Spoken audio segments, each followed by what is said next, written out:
we'll also talk a bit about cash flow, right? Along with budget, cash flow is also important. Now what is cash flow? The liquidity that you keep. The liquidity of the, okay, when it is needed, exactly.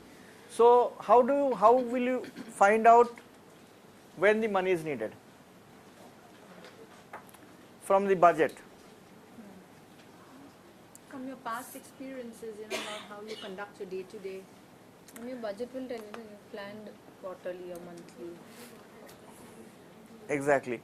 So what happens is that if the donor requires the overall budget and not broken down budgets, you can submit the overall budget, but the broken down budget will give you the cash flow requirements. For example, those of you who have done monthly or quarterly, you would know exactly in a quarter how much money you will need, or in a month how much money you will need. So that is what is a cash flow. So exactly that is what, if you put it, then it will give you the cash flow. I will just show you. So this is the quarter wise cash requirement.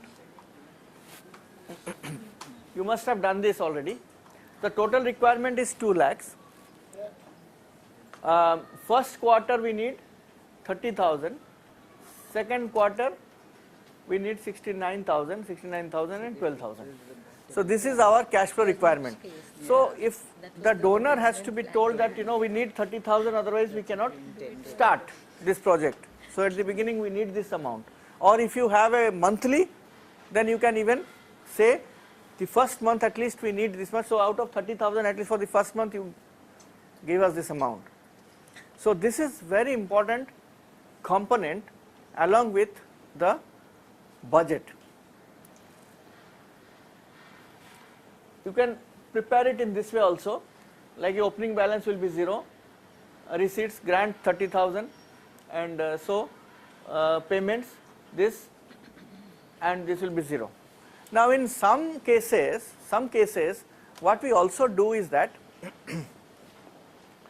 when we ask for the first quarter 30,000, we might even ask for the next quarter 50% together, so that your liquidity will be there.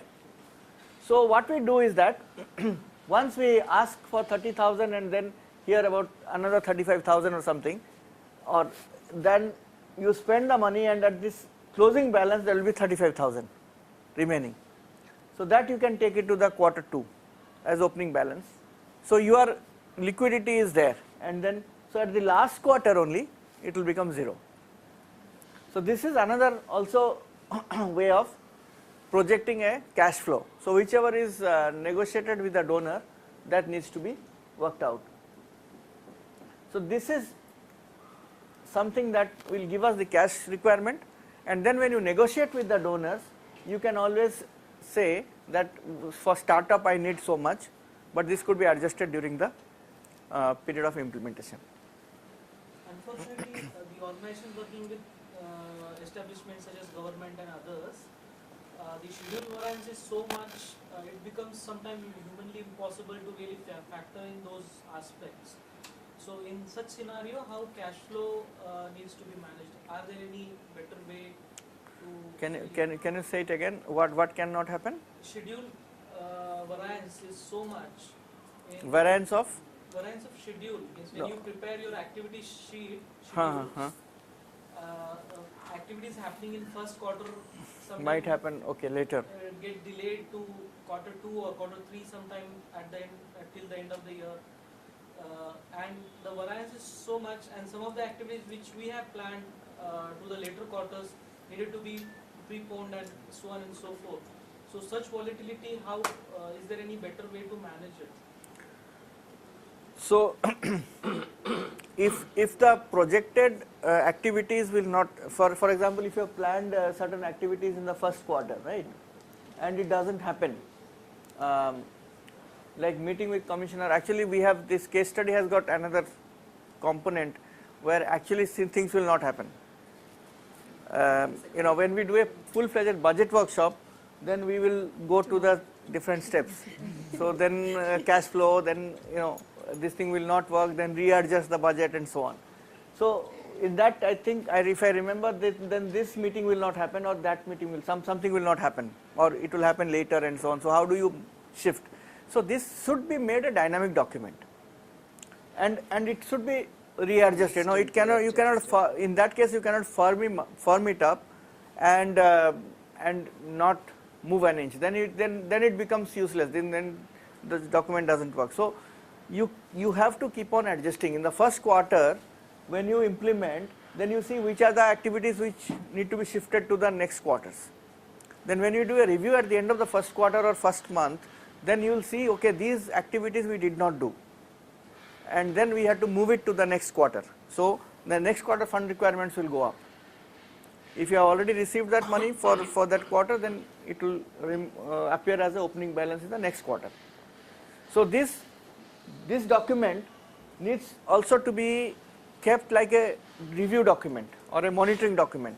So at the end of the period, each period, when you do the review, you will see these activities could not take place, and if you know exactly when it will take place, then you take it to that quarter, if not, at least to the next quarter, and then continue. So that exercise need to be done. So cash flow is a summary of cash inflows and cash outflows. Simple, huh?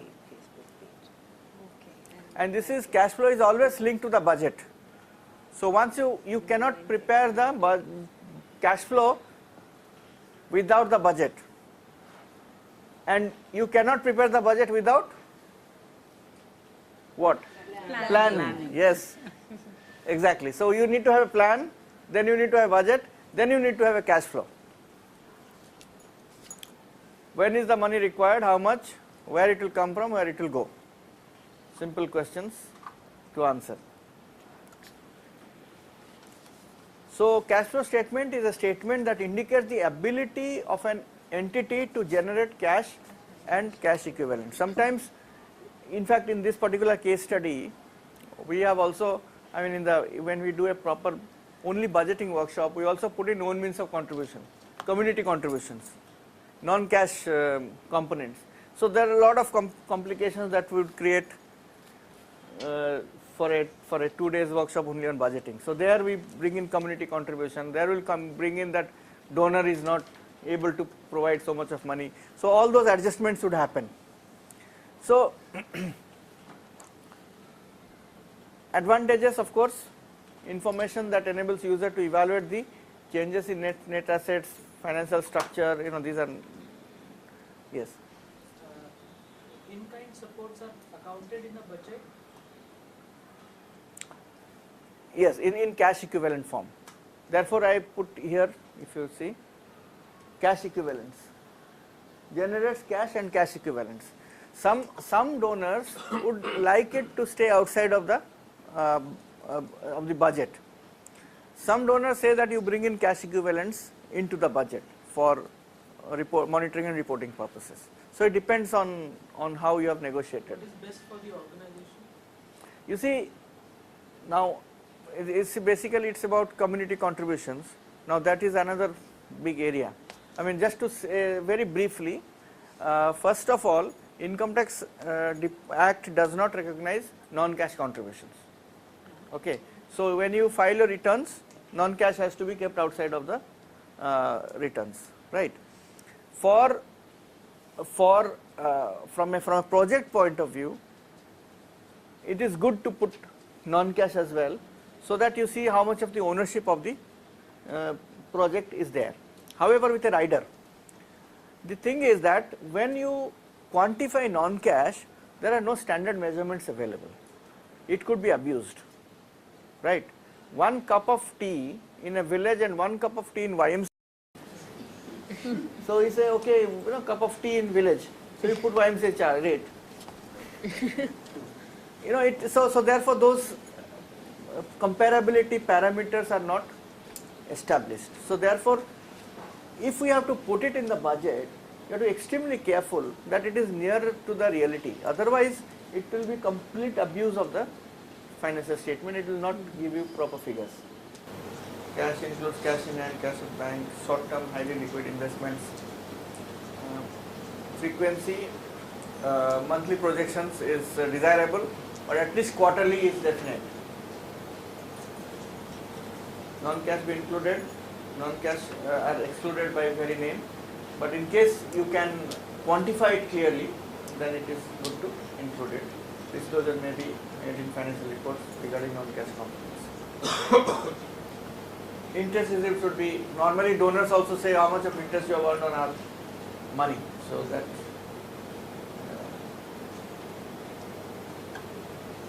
let's not get into it. So, okay, now this is what the donor, local contribution and total and expected quarter. This of course we have also seen in the other statement. Now estimated expenditure, program cost, this of course we have also already seen. So like this is like a cash flow plan. This also I think we have more or less in quarter one, quarter two and all that. Yeah. Now this is what the activities and which month, month-wise it is given, right? So in the first month it is 40,000, next month it is 20,000 because these two activities will be done and so on. It is another way of showing the cash flow projections. And so these are some of the things that I thought it will be useful to talk about in the cash flow. So we need to have the